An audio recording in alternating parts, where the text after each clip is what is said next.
and welcome back to Twin State Sports. I'm Bailey Wilborn filling in for Zach. The Meridian World Series baseball team won their first game in Massachusetts today. This game didn't have many hits. The boys were only able to rack up 4, but pitcher Brett Busby was able to do it on both sides of the ball. He won the pitcher's duel and was able to steal 3 bases, even stealing home.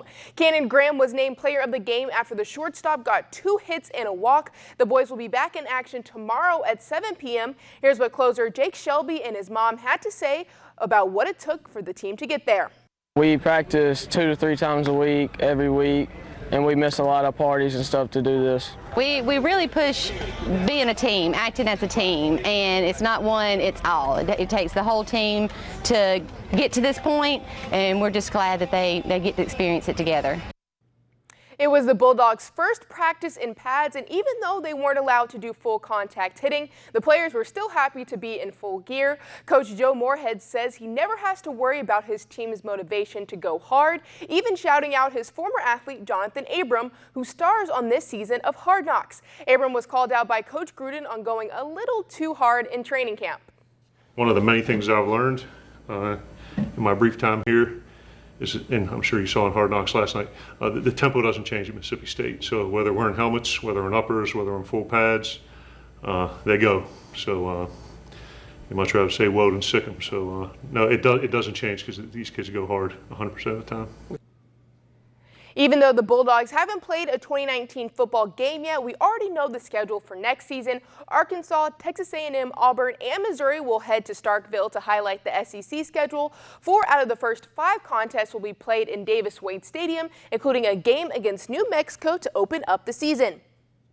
The Atlanta Braves have put outfielder Austin Riley on the injured list. He injured his knee while working out, which left him with a right knee strain. Riley didn't initially think it was too serious, but overnight the knee stiffened and he returned to Atlanta for further medical assistance. As a rookie, he is hitting a .242 with 17 home runs.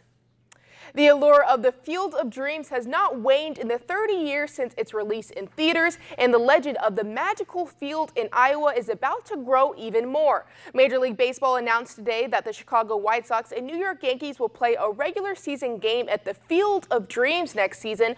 Unfortunately, they can't use the actual field built for this movie, so the league will construct an 8,000-seat ballpark right beside the iconic movie location with a path between the 2 fields. The game will take place on August 13th, 2020. Forbes magazine has given Naomi Osaka the #2 spot on its list of top-earning female athletes. Osaka raked up $24.3 million in the 12-month period ending June 1st. Fellow tennis star Serena Williams took the top spot for the 4th year in a row. The top 10 positions on the list are all occupied by tennis players. Last year, Osaka became the first Japanese player to win a Grand Slam at the U.S. Open. Forbes says that Osaka's accomplishments, youth, skill, and multicultural appeal make her a marketer's dream.